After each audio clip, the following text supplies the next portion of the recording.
Verdade revelada. As profecias e sinais do retorno de Cristo. Eu quero começar com uma pergunta. Você acredita que o mundo está no caminho certo? Olhe ao seu redor. Guerras, divisões, injustiças, fome, facções, até mesmo corrupções dentro das igrejas e diversos locais de oração. Parece que a humanidade está mais perdida do que nunca. Mas espere um pouco. Se você é cristão ou segue outra religião, provavelmente já ouviu que esses tempos difíceis não são uma surpresa, certo? Isso porque as escrituras de várias tradições falaram de um tempo muito difícil como este. Mas a Bíblia vai além.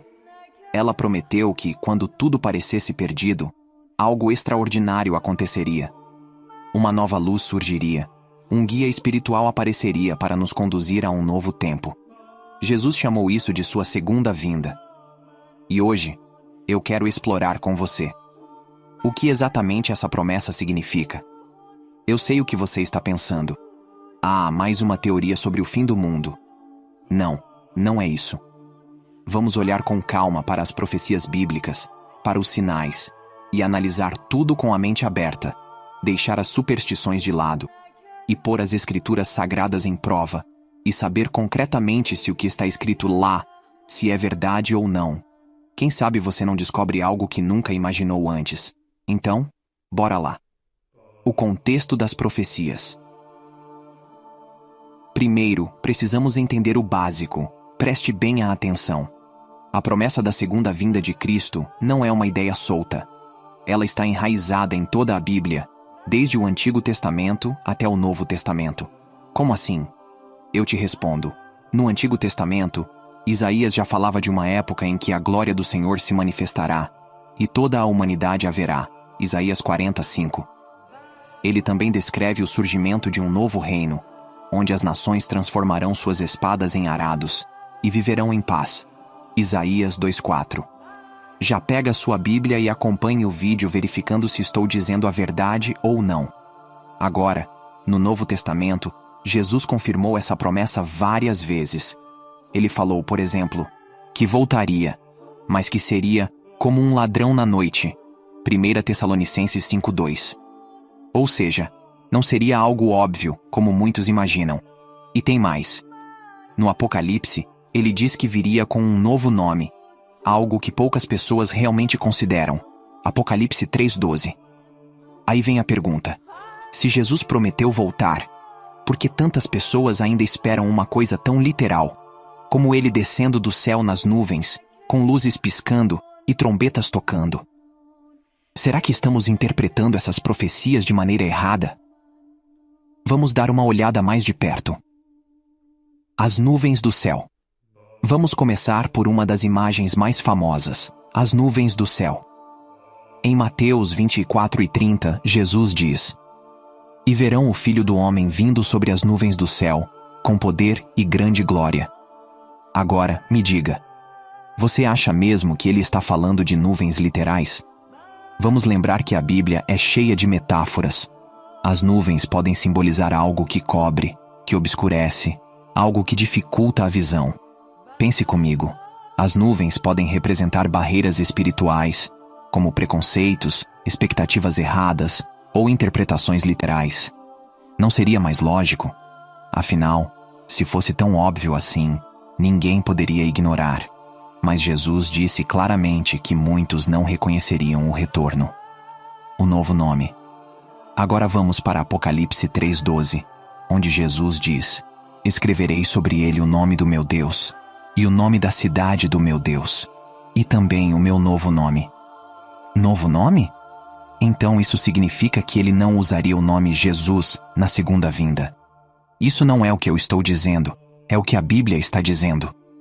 Isso faz sentido quando lembramos que Deus, ao longo da história, revelou diferentes nomes de acordo com cada época.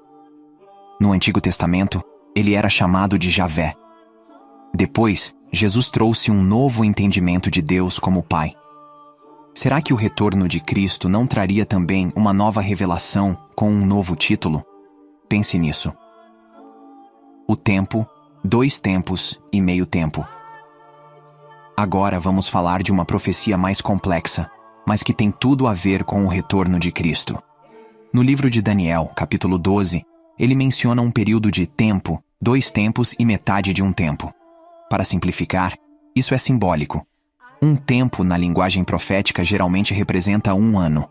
Então, tempo, 2 tempos e meio tempo, seria o equivalente a 3 anos e meio, ou 1260 dias. Agora, como sabemos que isso não é literal? Na linguagem profética, um dia pode representar 1 ano, como em Ezequiel 4:6, um dia para cada ano. Então, 1260 dias seriam 1260 anos. E aí vem a grande questão. Quando esse período começa? Muitos estudiosos acreditam que começa em 622 d.C., o ano em que o Islã foi fundado, porque esse evento marca o início de um grande movimento espiritual.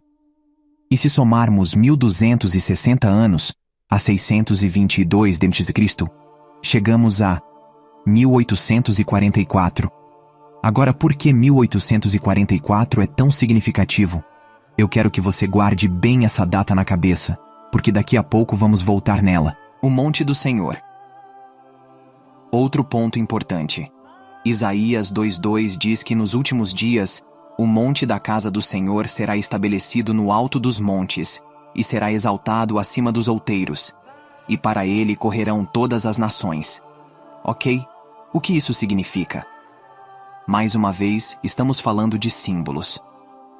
O Monte do Senhor representa um lugar de revelação divina. Na Bíblia, montes são frequentemente associados com encontros espirituais importantes, como o Monte Sinai com Moisés. Então, se Isaías diz que todas as nações correrão para esse monte, ele está falando de algo global, algo que une todos os povos. Será que já vimos algo assim no mundo? Os sinais dos tempos. E sobre os sinais, Jesus disse em Mateus 24:6-7 que ouviríamos falar de guerras, fomes, pestes e terremotos. Isso já não é novidade, né? Parece um resumo do noticiário em telejornais, redes sociais e muito mais. Mas o que Jesus realmente quis dizer? Esses sinais não são apenas eventos externos, mas também refletem a condição espiritual da humanidade.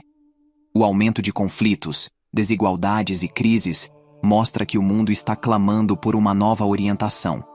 E agora, eu quero que você pense. Será que esses sinais estão tentando nos preparar para algo maior? Será que a promessa de renovação espiritual já começou a se cumprir, mas nós não estamos prestando atenção? Então, aqui estamos. Sabemos que as Escrituras falam de um retorno inesperado, de um novo nome, de sinais e de uma transformação global. Mas ainda falta uma peça importante desse quebra-cabeça. Agora eu quero te mostrar algo extraordinário. Como essas profecias podem já ter sido cumpridas. Não é teoria, não é opinião, não é invenção. São fatos, provas e conexões que você não pode ignorar. Antes, eu deixo você com essa pergunta. Você está pronto para investigar a verdade por si mesmo? Se não está pronto para investigar por si próprio, pode pausar o vídeo e ir pensar o que quer da vida. Até lá, reflita sobre tudo o que falamos e lembre-se, a verdade tem o poder de transformar. Mas para os que estão prontos para investigar a verdade por si próprio? Vamos continuar que agora o vídeo fica mais interessante. Chegou a hora de revelar o que ficou em suspense no vídeo. Você viu as profecias, viu os sinais, viu que a promessa da segunda vinda de Cristo não era algo simples ou literal, mas profundamente espiritual e cheio de simbolismo. E agora chegou o momento de descobrir quem cumpriu tudo isso. Mas eu já adianto. Não foi um evento grandioso aos olhos do mundo. Como sempre, Deus escolheu agir de forma discreta, testando os corações sinceros. Então, se prepare. Porque o que você vai ouvir hoje não é apenas uma possibilidade ou uma teoria. É um chamado de Deus. Um chamado à verdade. E essa verdade começa com um nome. Bahá'u'lláh. Sim, Bahá'u'lláh. Um nome que significa a glória de Deus. E quando você entender o peso desse título, tudo vai começar a fazer sentido. Porque esse nome carrega o peso de todas as escrituras sagradas do passado. Vamos lá. Quem foi Bahá'u'lláh Para começar, precisamos entender quem foi Bahá'u'lláh. Bahá'u'lláh nasceu em 1817, no antigo Império Persa, no que hoje é o Irã. Ele não era uma figura comum. Nascido em uma família nobre, com uma educação brilhante, ele renunciou à riqueza para dedicar sua vida a fazer seu papel divino e à ajuda ao próximo. Mas algo extraordinário aconteceu. Em 1863, enquanto estava exilado, ele fez uma declaração surpreendente. Disse ser o prometido por todas as religiões do passado. O Messias esperado pelos cristãos. O Mahdi esperado pelos muçulmanos. O Kalki esperado pelos hindus. O Maitreya esperado pelos budistas. Agora, vamos parar um minuto. Quem teria coragem de fazer uma declaração dessas? Quem teria a ousadia de se colocar como o cumprimento de promessas feitas há milhares de anos? É aqui que o título Bahá'u'lláh começa a fazer sentido. Porque ele não declarou isso sem provas. Ele não proclamou sua missão sem fundamentos. E é isso que eu quero mostrar agora. Como as profecias e os sinais se cumprem nele. A data: 1844, e o período profético. Vamos começar pelo cálculo mais intrigante. O período profético de 1260 anos. Lembra? Falamos agora há pouco. Eu expliquei que esse período vem da profecia de Daniel, onde ele fala de tempo, tempos e metade de um tempo. Daniel 12:7, que equivale a 1260 anos. E vimos que esse período começa em 622 d.C., o início da Era Islâmica. Agora, adicione 1260 anos a 622 d.C. e chegamos a 1844. Por que 1844 é tão importante? Porque foi nesse ano que um movimento espiritual começou, liderado por um homem chamado Ubab. Ubab, cujo nome significa o portão, foi o precursor de Bahá'u'lláh. Ele anunciou que estava preparando o caminho para alguém maior, para o prometido. E é exatamente isso que encontramos em João 1:23, onde João Batista diz: Eu sou a voz do que clama no deserto, preparem o caminho do Senhor. Da mesma forma, Ubab preparou o caminho para Bahá'u'lláh. Agora, vamos falar sobre o nome Bahá'u'lláh. Esse nome não é uma escolha aleatória. Ele vem do árabe e que, traduzindo ao português, fica a glória de Deus. Agora, lembre-se da profecia de Isaías 45. E a glória do Senhor se manifestará, e toda a humanidade a verá. Você está entendendo o peso disso? Não é apenas uma coincidência. O próprio nome de Bahá'u'lláh cumpre essa profecia, declarando que a glória de Deus foi revelada em sua mensagem e vida. E tem mais. Em Apocalipse 3:12, Jesus diz que voltaria com um novo nome. Bahá'u'lláh é exatamente isso. Um novo nome, que representa a missão divina para essa era. Mas se o nome já é poderoso, as profecias que se cumpriram nele são ainda mais impressionantes. Vamos continuar, não se esquecendo de acompanhar o vídeo com a Bíblia na mão e verificando.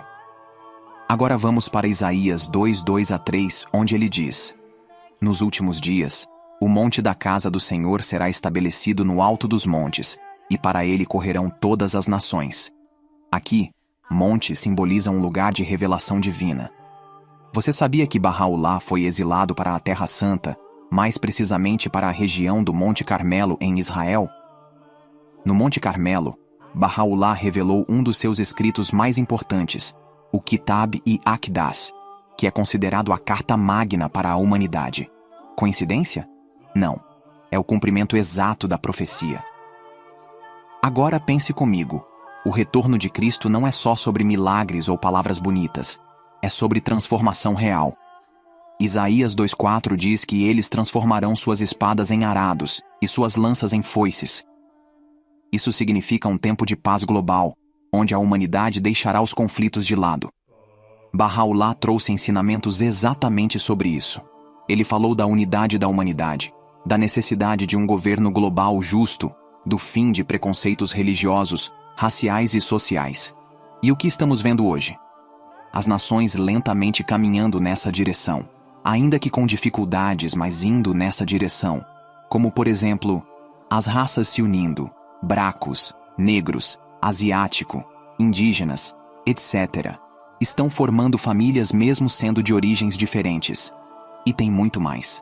O impacto dos ensinamentos de Bahá'u'lláh está por toda parte, desde as Nações Unidas até o movimento pelos direitos humanos. E as palavras de Bahá'u'lláh? Ele afirmou: quem me rejeitar, rejeita todos os profetas do passado. Isso não é arrogância, é uma verdade profunda. Porque rejeitar a mensagem de Bahá'u'lláh é rejeitar o plano divino que vem se desdobrando desde Abraão, Moisés, Jesus, Maomé, etc.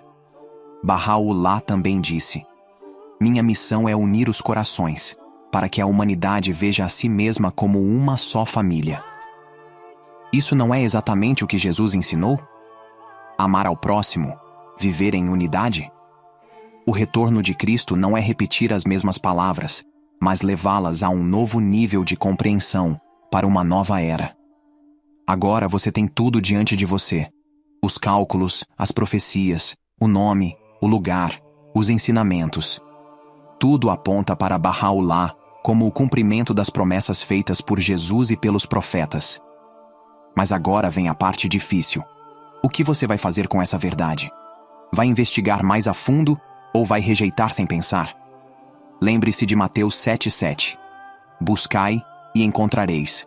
Batei e abrir-se-vos-á. A verdade está aqui. Mas a escolha é sua. Se tiver perguntas, dúvidas e mais, deixe aqui nos comentários, irei ler todos e responder as dúvidas de vocês. Se gostou do vídeo, deixa o gostei. Não se esqueça de se inscrever no canal e mandar esse vídeo para mais pessoas e estudar esse verdade juntamente com sua família e amigos. Até o próximo vídeo. Tchau.